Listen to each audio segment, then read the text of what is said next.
We just wait a few seconds here, make sure everything is good. Excellent. So we are live.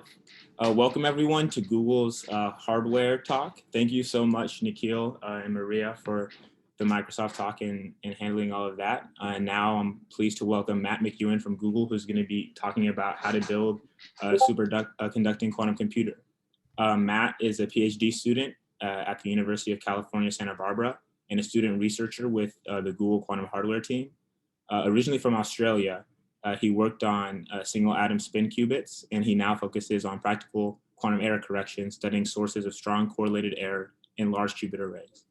Outside the lab, Matt enjoys skiing, hiking, and scuba diving, and recently received pilot license.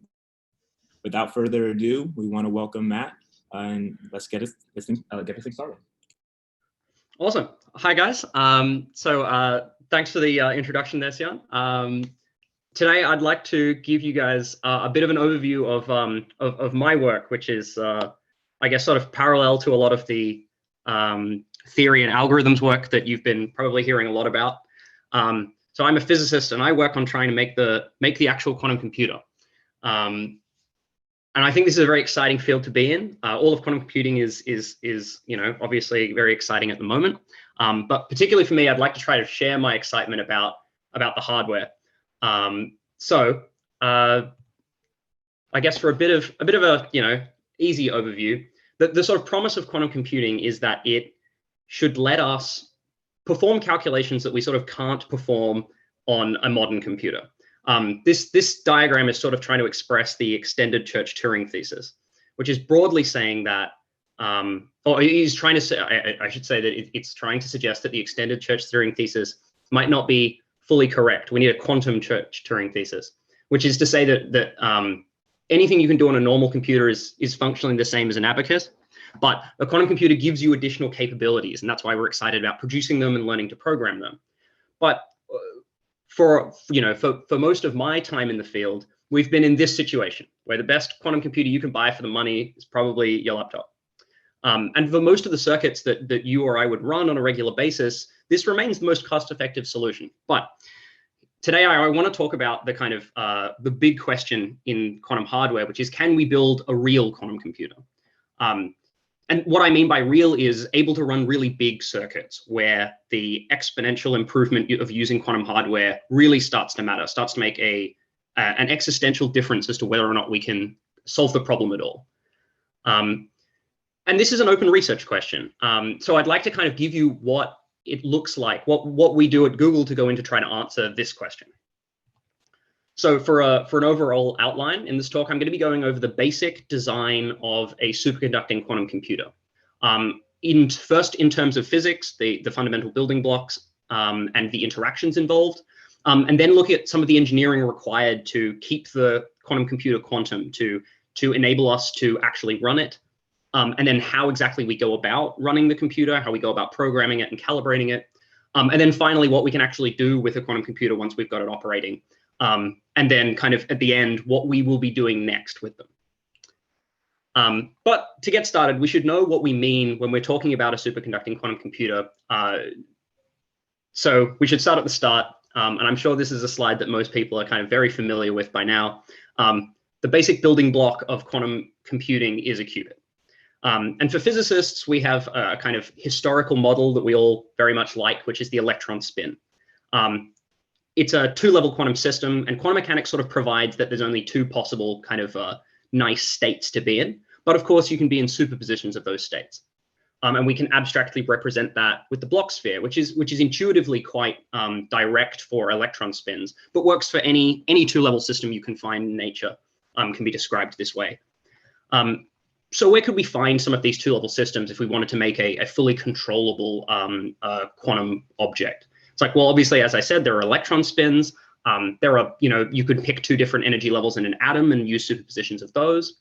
But these kinds of qubits are not hard to find, but they're very small. Quantum mechanics in general was originally discovered using very small and very well isolated objects. And a lot of the work a lot of the experiments where it's easy to look at quantum phenomena still have this character. But if we want to develop really large, well-characterized, easy-to-make systems, having to deal with individual atoms makes our lives much more complicated. So in superconducting quantum computing, we make artificial atoms using electrical circuits. But these objects are macroscopic. You can see our qubits with the naked eye. So it's important that the circuits are superconducting. In a superconductor, millions of electrons flow collectively with zero resistance. They condense into a single sort of quantum object. The collective behavior is what lets us use such a large system as a kind of single quantum object. So the advantages of deploying something so big, these macroscopic quantum systems, is that they are much easier to control. For an individual atom, it's sort of hard to imagine bringing a wire close to the atom to manipulate it, because the wire also has to be made of atoms. You're running up against sort of fundamental fabrication challenges.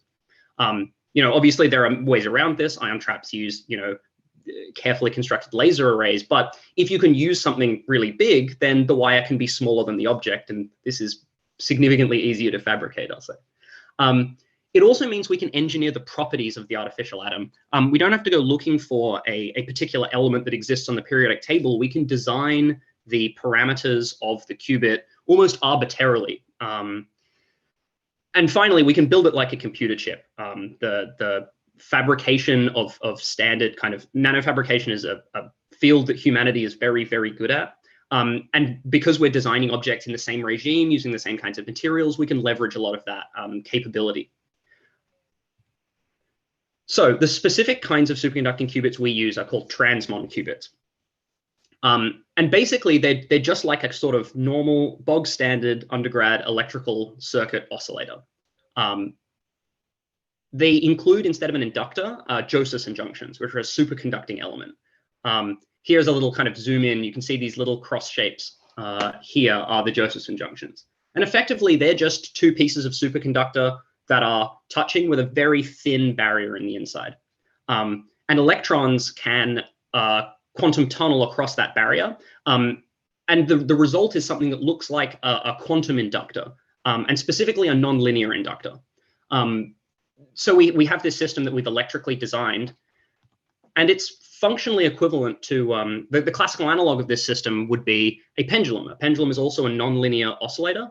And so we can, if we prepare the qubit in a state and make sure it's superconducting and keep it happy, then we'll have the lowest two energy states form a really nice qubit. In the mechanical analog, this is basically the pendulum not moving and the pendulum being in motion. In the quantum analog, obviously, the ground state is a little more complicated. It won't be totally still, but there will be a state of minimal energy. And there'll be another state with one extra excitation. And those are the two states we can use for our qubit. In a pendulum, you can imagine that the frequency of oscillation is determined by the mechanical properties, the weight of the pendulum and the length of the arm. In the qubit, similarly, the frequencies are determined by the electrical characteristics of the circuit. The geometric shape determines the capacitance. The resistance of the Josephson junction determines the inductance, and this kind of lets us pick what oscillation frequency we want. And in fact, for us, it's really convenient. We can whack this oscillation frequency right around 6 gigahertz. And this makes controlling the qubit really, really easy. We engineer the qubit to operate in this regime because this is a regime, again, that we're really good at operating in classical electronics. Telecommunications works in this kind of frequency range. Wi-Fi is 2 to 5 gigahertz. 5G cell phones are up to 30 gigahertz. So the kind of electronics you need to drive oscillations at these frequencies is very common and cheap. We don't need kind of huge optical tables or lasers. It's pretty much just kind of standard electronics. And the way we control the qubit directly is by coupling kind of resonant microwave pulses, these 6 gigahertz. If you drive the electrical circuit at 6 gigahertz, then the qubit will respond. And in this way, you can cause rotations around the Bloch sphere and achieve single qubit gates. So we can similarly use this same kind of really easy microwave engineering to read out the qubit. We can shoot microwaves at the qubit and basically measure what bounces off. This is a kind of quantum analog to radar. Again, if we had a kind of mechanical resonator and we wanted to know whether it was moving kind of slowly in the ground state or quickly in the one state, then you could imagine you just get a radar gun like the police use to for speed traps, point it at the pendulum and hit go. And the microwaves bouncing off it will bounce off differently depending on its state of motion. And we're basically, again, just doing an electrical analog to that. So you can see here that the state of the microwave photons that reflect off the qubit in the electrical circuit have different characteristics based on the state, which means we can distinguish we can basically apply these nice strong projective measurements to the qubit. But the final ingredient we need if we want to turn our individual qubit idea into a full-scale quantum computing is coupling qubits together. And again, this can be done really easily in an electrical circuit. If we have a capacitive coupling between the two qubits, then this is sort of effectively like joining our pendulum with a spring. And this spring can let the pendulum exchange energy. I'll show you a nice little video. I think I can get this running. There we go. A coupled oscillation behavior occurs when both masses are released from rest, but one mass is at its equilibrium position while the other mass is displaced from equilibrium. The resulting motion is a trading back and forth of energy and displacement between the two masses. So yeah, just with a capacitive coupling, we can allow the qubits to shunt energy between them, and this will let us achieve kind of entangling operations. But the fixed coupling I've just described, which is what we used in our bristle cone device, has some advantages and disadvantages. It's a very simple idea. You just put the qubits close enough together and they're willing to couple. But because the coupling can't be turned off, you need to make sure that the qubits are at very different frequencies. So usually they don't interact. And then they need to move a long way to be at the same frequency in order to cause a 2-qubit gate. So this coupling scheme is a little bit difficult to it provides you kind of extra restrictions in where you can place the qubits in frequency and how you need to operate them in order to do the gates with high fidelity. So actually, a different way of pulling this off is instead of having a fixed capacitive coupling to add an additional control structure in the middle, a tunable coupler. And this is what we use in our Sycamore device. And this tunable coupler effectively lets us also decide what the strength of the interaction between the qubits is at any given time. And so this has pretty major advantages. One is that you can turn the coupling off. So when we don't want to perform a 2-qubit gate, we can put the qubits at whatever frequency they like. We can move them around independently, and we don't have to worry about them undergoing stray coupling and inducing error. But it also means that we can make the coupling when we want to do a gate really, really big. And this gives us access to really fast 2-qubit gates and better 2-qubit gates, or a lot more freedom in what 2-qubit gate we're going to implement. Of course, there are challenges that we've sort of added an additional structure to our fabrication budget. Now, for every qubit, every pair of qubits, we need to also construct a coupler. And also, we've increased the complexity of the operation of the device. Where previously we only had to control the individual qubits frequencies, we now also have to control the effective coupling strength between every pair of qubits. But this gives us access to something pretty powerful. As I said, kind of a lot more flexibility in the 2-qubit gates that we want to implement. And so this is a plot of a full plot showing kind of high fidelity operation across 2 full parameters in 2-qubit gates native in the device. So what we're showing here is basically that with this tunable coupler design, we can implement CZs, we can implement swap interactions, and we can implement kind of any combination of these two with relatively high fidelity. And so that's a very powerful thing to be able to deploy in a device. So it would be nice if we could construct a device with the couplers to give us this freedom and flexibility in the 2-qubit gates that we can apply. So now that we've sort of got a broad overview of what ingredients we want to kind of construct, we want to make Transmon qubits, we need to give them drive lines, frequency, tunability, and these tunable couplers. It seems like we have a good story. Why haven't we built one yet? And essentially it comes down to this. We've got 2 levels of challenge. And one of them is that building a qubit requires a lot of things to work together. As I said, we have the advantage that in superconductivity, the collective quantum state helps us out a lot. It's what fundamentally lets us use these macroscopic objects. But still, we've got to kind of convince about 10 to the 20 atoms to cooperate in order to make a qubit that doesn't destroy that superconducting coherent state. we talked about how the large size helps us control and fabricate the qubits, but also it makes it easy for the environment to couple to the qubits. Environmental coupling is really what brings in decoherence and error, which is what we have to avoid. In all qubits, there's a careful balance between isolation and ability to control, fabricate, and scale. And so we've sort of talked about how we can make it easier for us to fabricate and control, but we haven't talked about how we also need to make sure the devices are well isolated yet. And then the last thing I'll say is that's the challenge of making just a single qubit. That challenge gets much, much more complicated when you want to try and make 50 of them work together. Now you need ways of routing the lines around each other. You need to make sure that 2 qubits nearby aren't talking to each other. You need to make sure you can read out 50 qubits at the same time at high speed. You end up with a lot more interesting engineering challenges once you try and scale from the basic physical idea of the superconducting qubit up to a real superconducting qubit device.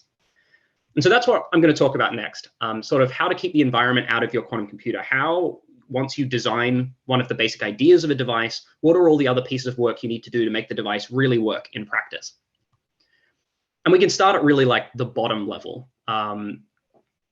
In order to make one of these qubits work, as I said, you need to have 10 to the 20 atoms cooperating. And this requires careful use of material science. We need very clean surfaces. We need very nicely fabricated components, clean edges. We also need kind of specialized nanofab techniques to be able to route wires for the qubits over and under each other. We also need to be able to tie ground planes together to give a nice, clean electromagnetic environment for the qubit so that they don't constantly crosstalk. And so there's an awful lot of work from a material science and basic physics and nanofabrication perspective that needs to go into building the devices themselves. But then we can sort of move up the stack. Once we've solved that problem, the next problem is, well, what do we do with the chip once we've made it? And I sort of like this story of progress here. This is a picture of how we used to package up our quantum devices. So this black thing in the middle is it's actually a 4-qubit device. It's a very nice device, but it's not very big. So it only requires, kind of 12 lines coming in. And you can see that here we've put it in a box to protect it from kind of stray electromagnetic fields. And the box has 12 kind of coax lines coming in. And from there, we wire bond those lines onto the chip. And this is what gives us electrical connections to this sort of outside world while protecting the qubit from anything except our control lines. But this is not what I would say a scalable strategy. So here you can see sort of these are very old pictures from UCSB of what packaging these kinds of devices end up looking like. For very simple circuits, you just need kind of a square box. As I said, for kind of simple 4-qubit devices, you need to go up to sort of 12 lines, which is geometrically still pretty acceptable. But if you want to run a sort of a 9-qubit experiment, you need sort of 28 lines. And I have to kind of go and look up what the technical name for this shape is. But it's sort of immediately obvious that this will not work for very many more lines. We're going to be making very strange shapes. So we need to apply some mechanical engineering almost to come up with better solutions for how to connect our chip to the outside world while protecting it from the outside world. And what we use here is a more scalable fabrication technique called flip chip bonding, where we take our quantum chip and we add indium bumps. And indium is a really interesting metal. It's quite soft, but it's a superconductor. And so what that means is that you can actually, if you put indium on chips, you can just sort of squish them together and the indium will sort of cold weld into one big lump. And that lump will, when it gets cold, go superconducting and be a nice coherent electrical connection between chips, which is very convenient. But yeah, so this is how we get wires in and out of the chip using these indium bumps. And so then once we've decided to use bump bonding, we can now we've now gotten our signals effectively from the qubit chip onto a much larger chip. And we can now put that in a packaging box. Again, we need to protect it from the external electromagnetic environment. We need to protect it from stray magnetic fields, including even the Earth's magnetic field. So we contain it in an aluminum superconducting box. We contain that in a mu metal shield, a special kind of metal that attenuates weak magnetic fields. And so you can kind of see the scale of the engineering involved here. We've gone from the nanofabrication of worrying about the atoms in the qubit and up to sort of the mechanical engineering of sort of 10 centimeters. But we have further still to go because everything I've been talking about so far is a superconductor. So it needs to be very cold. And that means we need a powerful refrigerator. In fact, we use a dilution refrigerator, and these are pretty gargantuan devices for us. They're sort of kind of a meter by kind of maybe 2 meters tall, and they consume. You need a separate room to put the compressors and pumps to run the fridge properly. And these get down to very low temperatures. We operate our devices at 10 millikelvin, which is about 100 to 200 times colder than intergalactic space. I kind of like that comparison it gives you a flavor of the engineering required to produce even the refrigerator that runs the device was a serious physics development process. But once we've got the device in the fridge, and as you can see, lots and lots of wires going from the device up into, out through the different temperature stages, and we have to worry a lot about the thermal conductivity of the wires to make sure the fridge remains operating. The kind of last mile step is we then plug all of those into our crates of electronics, which are going to allow us to talk to the qubits and operate them correctly. So this engineering stack that we've developed, as I said, kind of goes from the nanometers of worrying about the material, the kind of surface roughness and material properties and where all the atoms are going, all the way up to these, like a fully mechanical refrigerator at the sort of meters scale. So the engineering involved in producing a quantum device is really kind of impressive in that direction. But now that we've got here, the next question we should ask is, we've built our device, we've put it in a fridge, but what can we do with it? We want to run quantum circuits. And I like to think of running these quantum circuits a bit like playing music. We have, this is a kind of standard looking quantum circuit. We have 1 and 2 qubit gates. And in the same way, in an orchestra, you have lots of different players with their instruments, and you want to make them all do things at exactly the right time, at exactly the right, you want them to produce the right noises that the resulting music is sonorous and sounds good. Now, in a symphony, you have players playing instruments. We have these as our control instruments, these electronics I showed just before. These are what output the microwave signals that are going to drive the qubits in. And perform single and 2 qubit gates for us. We make all of our own instruments ourselves in Santa Barbara. They're engineered particularly to be compact, but still have high speed and precision, and also be fully synchronized over the huge number of different pieces of electronics you need to work together. So armed with these as our instruments, we have to learn how to play music. So like each note in the score, which for us is each gate in the circuit, it will kind of tell us which instrument needs to do what at what time. And the result will be kind of they will play sound waves for us. Now, if any instrument is out of tune or anyone is receiving the wrong instructions from the score, then the music will sort of fall apart. The result won't be correct. So for us, we have our quantum gates. And our control instrument is the electronics, but not just the electronics. The entire kind of the entire connection between our electronics and the qubit also matters. Each qubit is sort of a special snowflake, so we need to learn how to play each one of them individually, so that we send the correct electrical waves down the line to get the result in the qubit that we really want. But so every time we cool down a new device, we have to sort of learn how to play the instrument all over again. And this is sort of actually a reasonably complicated thing to do. So calibration is what I spend a lot of my time doing in my day-to-day work. This is a graph of the calibration procedure for the steps we go through to calibrate a new device, but just for 2 qubits.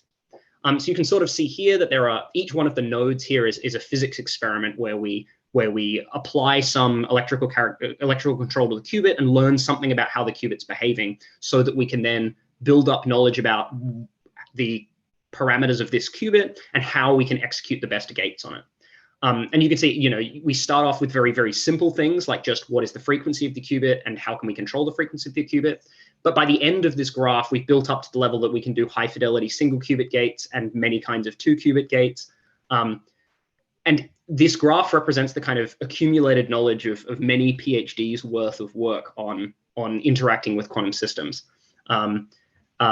Jimmy, who spent a lot of time in our lab building these two nodes during his PhD, like sort of, years ago, those two experiments would have been something that someone spent a whole PhD doing. But for me, coming to the lab after he had implemented this section of the calibration, I just get to run the resulting code, and we can automatically learn all of these facts about how the qubits work. So for us, this is a totally automated procedure, which is sort of necessary to scale up to, as devices get larger, we need this to be fully automated, because as I said, this is only the graph for 2 qubits and their 2-qubit gate. You can imagine how much bigger the graph gets when there's 50 qubits and all of the pairs need 2-qubit gates.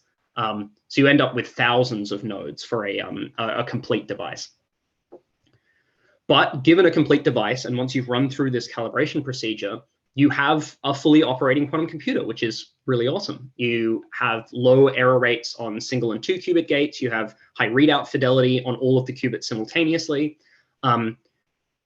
So this is a kind of plot out of what the Sycamore device particularly looks like. And you can also see that it's sort of a nice dense connection. And it's easy to lay circuits on top of this arrangement and perform kind of genuine quantum computational work with a device like this. So the last thing I wanted to give a sort of overview of before we talk about the future was so if we have a device like this, what can we do with it now? And obviously, I think it wouldn't surprise anyone here to learn that the Sycamore device perhaps became famous for a really particular computational task, which I'm going to kind of talk about in some detail now. So I want to give you a flavor of going beyond a classical calculation, doing something with a device like this that you can't do on your laptop, but you can't do with any classical supercomputer that currently exists, was a powerful milestone for the field. John Preskill proposed going beyond classical calculations as a milestone in order to spur progress on this question, which is that he wanted to know whether controlling a large-scale quantum system like our devices is merely really, really hard or ridiculously hard, almost impossibly hard. And so I want to kind of now spend a little bit of time convincing you that we know the answer to this question. And the answer is that it is merely really, really hard. And for that, I'm going to spend a little bit of time describing what the quantum supremacy calculation looked like. Now, we're going to sort of manufacture a calculation. It's not unlike many of the things you're going to be doing in the hackathon. This is going to be kind of almost purposely not useful, but it's a fun game that we can play. So first, imagine you have a friend who's really into orienteering, navigating. And they say they want to play a game with you that works like this. They give you a starting location, say, the middle of the Stanford campus. And they give you a set of directions. And then to make sure that you can't cheat, the directions are randomized every time you play the game. So they're just going to give you sort of, walk 100 feet in this direction, turn, walk, turn, and you're going to end up in some location, but with some error, depending on how well you followed those instructions. At the end of your game, we're going to compare, you have a GPS, you can write down your final location and compare it to the final location you should have had if you followed the instructions perfectly. Now, your friend can just simply calculate the correct final location using a computer, but you've got to go out into the field and actually do it. And effectively, your score at the end of the game is going to be how close you got to the right place. So your friend kind of can also challenge you to a quantum version of this game. The starting coordinates here are simpler. It's just the kind of, it's a quantum state, say all of the block spheres in the 0 state. And the directions are a randomly generated quantum circuit. So just, arbitrarily picked single and 2-qubit interactions. The final coordinates are sort of the resulting quantum state, or we should say particularly the probability distribution of states that result when you read out all the qubits at the end. And again, your friends should calculate this kind of ideal distribution based on the circuit they give you. And it's your job to try and get as close to that as you can. And we call this final score the fidelity. Now, in the quantum version of the game, getting to the correct final location is a lot more difficult. And the big reason for that is that the quantum circuit specifies a collection of directions through the Hilbert space. And as we all know, the Hilbert space grows exponentially with the number of qubits. So it's an astoundingly large space to try and explore through. And there's many, many directions you can get lost in. But also, and most importantly, the directions you're given, the quantum circuit can interfere with itself. And the space is sort of exponentially large, so it's very hard for you to compute in advance where you should end up. So we can compare this. We can compare the resulting distributions to something like quantum laser speckle. So a coherent laser reflecting off a rough surface will produce lots of little points of light that some are brighter than others. It kind of looks like this. And similarly, for a random quantum circuit, we have a probability distribution that has the same flavor. It has some kind of points that are much brighter, much more likely than others. And the exact bit strings that are more likely is sensitively dependent on the exact random quantum circuit that you're employing. And that's basically just a result of the kind of fine-grained interference between the different computational paths in the random circuit. So one thing we could do to understand the distribution a little better is reorder it. And you can see here it's sort of this sharply peaked distribution where there are a very small number of bit strings that are much, much more likely than the others. And these likely bit strings form a sort of fingerprint for the circuit. And it's that fingerprint, this final distribution that will let us determine whether we've ended up in the right place. So finding a large number of samples of these likely qubits gives us a good indication that we've ended up in the correct place in the Hilbert space, and this is what will let us calculate our fidelity score. Now, one other important part of this is that these quantum speckles are very, very delicate. Even one random bit flip will almost totally destroy the likelihood that we're going to find these high probability bit strings. So this is, in quantum land, a really, really difficult task to follow all the instructions completely correctly, because almost any error you make will not just result in you being a little bit off, but result in you being almost in a completely different place. So the race, effectively, that Preskill kind of imagined was to have one of these random circuits and achieve just a non-zero fidelity. Basically, if you can find these likely bit strings at all, then you're doing really, really well, because almost any amount of error will get you very, very lost.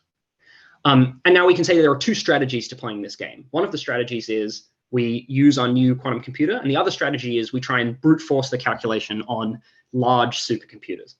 And what we wanted to show was that with a quantum computer of sufficient power, it becomes, still quite possible to do this task, whereas doing the brute force version on a supercomputer would be practically unachievable within human timescales. So we have two logistical challenges to overcome in sort of organizing this race. And one of them I sort of already talked about a little bit, which is how do we estimate the fidelity in such a large state space? But we can sort of answer this question with these fingerprints, these high probability bit strings, and the number of those that we find in the final distribution. But knowing what the high fidelity bit strings is the second question. How can you claim to beat the classical computer when you need the classical computer to calculate what the high likelihood bit strings are in order to calculate how well your quantum computer did? And this provides a sort of maybe fundamental challenge in this race. We only know who won if both contestants finish. But our solution for this is sort of to verify and extrapolate performance beyond what the classical computer can fully explain. So we want our quantum computer to outpace the classical computer all the way up to the bounds where the classical computer can't go any further. And then we would like to receive some sort of, we'd like some other pieces of information to convince us that the quantum computer does in fact operate correctly beyond that regime. So the goal is to achieve a non-zero fidelity beyond this threshold, but we have the ability to move the threshold. So the experimental circuits we're applying here, as I said, are sort of random circuits. They're alternately chosen 1 qubit gates and a fixed pattern of 2 qubit gates to spread the entanglement rapidly over a large amount of the device. But we can sort of do a couple of things to these circuits to make things simpler for ourselves. So one obvious one that we've sort of already talked about is that small circuits with small number of qubits are much, much easier to simulate than large ones. exponentially easier. So if we use smaller circuits and then start getting larger and larger numbers of qubits involved, then we should see that there's a scaling of performance. And what we'd like is that performance remains above 0 when we get into the regime where there are too many qubits for the supercomputer to keep up. But we can also play some other tricks to confirm that adding qubits doesn't make the quantum computer much worse. And 2 of these are reduced circuits, where we just don't do half of the 2 qubit gates across the middle of the device. And this makes the circuit much easier for the classical computer to simulate, despite all of the qubits being involved, because there's much less entanglement that it has to deal with between the 2 halves. And the last thing we can do, which I think is the most interesting, is actually what looks like a really small change, just changing the tiling order of the 2 qubit gates, actually makes a huge difference to the simulability. For the easy circuit, where the 2 qubit gate layers are arranged like this, it's actually a million times easier to simulate because you can employ some really, really nice partition tricks. But if you do the hard circuit, if you tile the gates like this, then that advantage goes away completely. But we can see that for the quantum computer, achieving the easy circuit or the hard circuit is almost exactly the same thing. If you can do one, you can do the other, and you would expect the performance in both of those cases to be functionally identical. So if we can do the easy circuit and show that the classical computer does indeed show that the quantum computer is achieving the right result, then if we do the hard circuit, we have kind of a lot of confidence that the result that comes out of the hard circuit is also correct from the quantum computer, even though we have beaten the classical computer can't check it for us. And so indeed, this is what it looks like for running easy circuits. We have a model prediction, which is just a really simple model based on the qubit parameters of what we think the fidelity we should get running the circuit. And indeed, when we use the supercomputer to check the results that we get out of the quantum computer, we see that it corresponds exactly to the to our model. So basically, we have data points here, and it's getting harder and harder as we add more qubits using the easy circuit, but all the way up to sort of the full complement of qubits, we can verify that the quantum computer is working correctly. That last data point, you can see that the red points here, which is simulating the full circuit, peter off at about 40, and then we only did the last one. And that's because this last one took sort of 5 hours of a million cores on the world's biggest supercomputer to calculate whether or not we'd done the right thing. And like I said, we got the nice result that we had in fact done the right thing. And on the reduced circuits, with less entanglement, we also saw that we'd done the right thing all the way up to the final regime. And so this is really convincing. Basically, it's telling us that the quantum computer is operating sort of exactly like we think it is. And so then we can go and really do the hard circuit. So this is the full complement of qubits out to kind of really deep random circuits. And with no tricks. It's got the correct tiling, so there's no way that the supercomputer can keep up. And indeed, we claim that the fidelity is sort of above 0. And this is sort of the data set that represents quantum supremacy. The extrapolated fidelity doesn't look very high. It's 0.2 plus or minus kind of 0.02%. But the important thing is that we're very sure, we sort of convinced that it's above 0. And so our classical kind of competition in this race was these really genuinely humongous computers. We used the Jewels in Jülich in Germany, NASA's Electra computer, and kind of the big daddy, the world's biggest supercomputer, Summit, which is at the Oak Ridge National Laboratory. And to give you an idea what the results of the race kind of look like is, here is what the supercomputers had to do to brute force the calculation. You can see here I've included a big purple line at the sort of maximum number of qubits you could fit in RAM in Summit, the biggest supercomputer. And it's sort of just under 50 qubits. And at that point, it would take somewhere between an hour and a day to simulate the kind of final circuit at 49 qubits. And at 51, you can't use the Schrodinger algorithm at all. Oh, so sorry, I forgot slightly. So let's go back a little bit. The full wave function can be just simulated. Basically, we could put the entire quantum computer in and just try and solve the quantum mechanical equations. But then we'd have to fit a full exponential state space in RAM. And so that's this Schrodinger algorithm. And the memory requirements get really ridiculous. I would love to have access to a computer with 1 petabyte of RAM on a daily basis, but these are sort of difficult things to build. But in order to fit 53 qubits, you need more RAM that exists in any single computer. There's an alternative, though. Actually, we can do a hybrid algorithm called the Schrödinger-Feynman algorithm. And this lets us effectively trade off space for time. So if we have less RAM, we can use additional time to run the calculation anyway. But the exchange rate between space and time is just not very good. So again, for 53 qubits, you can fit it on the device if you use this trade-off, but the amount of time it takes to run the calculation explodes. And even on the world's biggest supercomputer, it'd take, kind of 10,000 years. Now, one thing that's sort of worth noting is IBM pointed out that this argument is not fully complete because we're only really considering RAM. And they indicated that it may be possible to use hard drive space. Now, hard drive space is a lot slower than RAM. They suggested some really interesting techniques that might let us not have to pay a huge exchange cost to use hard drives, but it was a very experimental idea. So it hasn't yet been employed in any supercomputer, but I think would be a really impressive feat of computer engineering if they'd pulled it off. And as a bonus, it would finally let us verify the fidelities of the full circuit, which we haven't been able to do other than with extrapolation. So as a summary of sort of what you can do with the quantum computer in this context is that we have a 53 qubit quantum computer, and it can compute these big random circuits with non-zero fidelity. We understand the operation of the computers really well, and achieving the same fidelity on a classical machine require exponentially more resources, sort of more than is really practical to do. But it's sort of a cheat.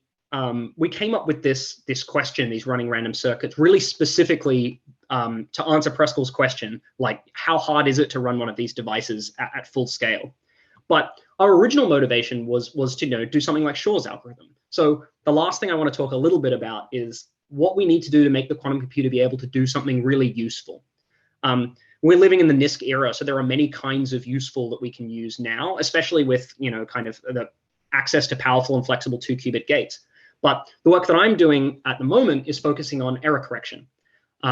So one example of an error correction scheme is this surface code error correction. And the Sycamore device is kind of designed to fit this scheme kind of natively. So the basic idea of this error correcting scheme is we use a large number of physical qubits and we make them interact in a way that they effectively behave like one big logical qubit with much, much lower error rates. And I think this is sort of exactly like what we did when we designed the original superconducting qubit. We wanted to take 10 to the 20 electrons, and we wanted to convince them to behave as one collective object with really nice characteristics. And so here we're taking, a large number of superconducting qubits, and we're with kind of noise and error and crosstalk, and we're asking them to behave like one collective qubit, which has really excellent characteristics. And then we can design things like how much we want to suppress the error rates much more easily. And so this is a really powerful move that can give us access to qubits with very low error rates and let us do things like Shor's algorithm. But it should be pointed out kind of quite explicitly that there's a really large, tremendous technical progress that needs to be made to deploy error correction in a practical device. So this is a sort of phase diagram for possible quantum computers. And we see over this is sort of the error rate of the quantum computer, and this is sort of the number of physical qubits you have access to. And we can see Sycamore here is like only just below the sort of classical error correction threshold, and only just above the threshold of number of qubits that can be fully simulated. Now, there's a lot of exciting things we can do in the near term with such a device, but like I said, the subject of my PhD is trying to head in this direction, which requires really increasing the number of qubits, like up to sort of in the hundreds of thousands or millions of qubits on a single device. And so this actually is sort of going to require us to go through basically all of the same steps I've talked about in this talk, kind of all over again. Instead of starting with the building block of individual parts of a qubit and then building up a full system, we now need to start with what we already have, kind of decently sized quantum devices, and build up much, much larger systems.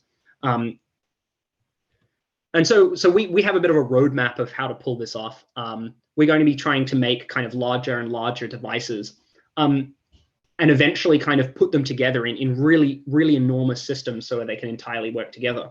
And this means that each of the steps is going to have kind of new challenges. In fabrication, how do you design a device that doesn't have just 50 qubits, but something more like thousands of qubits? In packaging, how do you protect much, much larger devices from the environment? How do you get much, much larger number of wires in and out? In terms of the fridge, how do you design a fridge that will fit kind of, almost square meters of chip device in it? You use many little fridges, and if so, how do you connect those together? Kind of all of the levels of the engineering stack we talked about are going to have to address new and interesting challenges in order to produce a kind of error correction device. And like I said, this really does kind of cover the gamut of all kinds of physics and engineering. We have material science, nanofabrication, the electrical engineering that goes into designing our control instruments, the software engineering that goes into designing the systems that allow us to calibrate and operate our devices really easily. And then, of course, the underlying physics understanding of how to fundamentally design these devices in the first place. And this is sort of like a really massive and I think exciting challenge. And so I want to kind of close up by saying that I'm really happy to be part of such a large team at Google who are working on these challenges. And I hope that I've managed to inspire you to be excited about them as well, because I think this is a really exciting time for the field of quantum computing, kind of trying to produce these much more difficult devices and overcome these really interesting engineering challenges.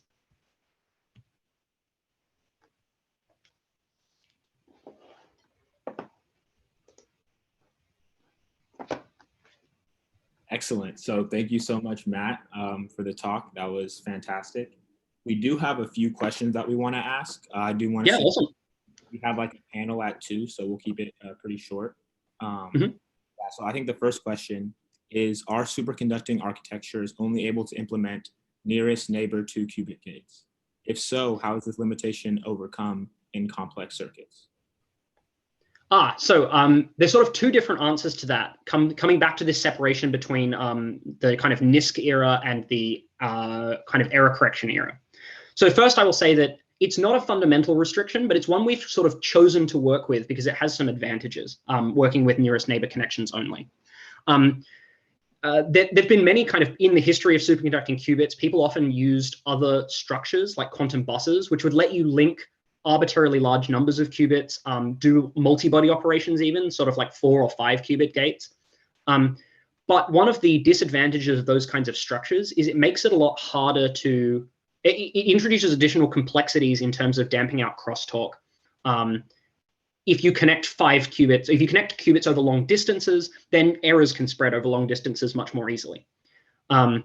So, basically, this in the NISQ era, this is sort of something where the trade-off is quite delicate. And there, as you sort of may well know, things like ion traps are sort of in a different regime here. They have really long-range couplings, and they kind of have to deal with the crosstalk, whereas we've chosen not to have the long-range couplings so that we can have much lower error rates and make the devices easier to fabricate. And one of the big reasons that we haven't worried about this too much yet is that in an error-corrected device, you're no longer fundamentally restricted by the nearest neighbor connections, because the nearest neighbor connections between physical qubits don't actually restrict what you can do with the logical qubits. So in the surface code, if you have a really big surface code fabric, we say like a really big device, and you have 2 logical qubits, if the 2 logical qubits are anywhere in the device, you can really easily move them around and do kind of arbitrary interactions in the error-corrected scheme. And so we're sort of imagining that as you get closer to error correction, the restrictions on nearest neighbor connections in physical qubits aren't going to matter, but the benefits in terms of lowering the error rate and particularly lowering long distance errors is going to make a big difference to the performance of the error correction. Excellent. I think we have time for one more, and I'll pick a general one. Awesome. So someone asked, 1, which subject is essential to learn quantum hardware? And part 2, is the quantum hardware domain easier to get into as a physicist or as an electrical engineer? Okay, so I think this is a really interesting question, and I'm not going to, my answer is none of the domains are the most important to know. The thing that is most important is that you are conversant in sort of all of them. One of the biggest one of the most interesting things that happens when someone new joins our group, no matter if they're an electrical engineer or a physicist or a software engineer, is that they rapidly have to learn the other two of whichever one they didn't come from as their background. So my suggestion would be, actually, the thing that's sort of most important is to be able to cover the stack. Quantum computing does not have really nice abstraction boundaries that let you just be a software engineer or just be an electrical engineer. It's sort of really important that you, it's fine to have an expertise in one of them or prefer one of them, but it's important to be able to kind of cover the whole range. So what I would encourage you to do is learn as much as possible about the things outside of your comfort zone. If you're comfortable with electrical engineering, go and study some physics. If you're comfortable with physics, then go and study some software engineering, because having that full tool bag is the best thing you can have in quantum hardware. Excellent. Well, that's all the time we have for today. The Twitch chat is loving you, Matt. They're sending a great talk, very easy to follow along. So I personally. Oh, awesome. But yeah. Yeah. So everyone, that's all the time we have for today. Right after this, we're actually going to have our Innovating in QC panel, I believe. And so that's going to be pretty cool. So stay on the Twitch for that. Don't go anywhere. But yeah, thank you so much, Matt, for the talk, and we will see you guys. Awesome, thanks. It was a pleasure to be here. Excellent, and we'll see you guys in about 3 minutes.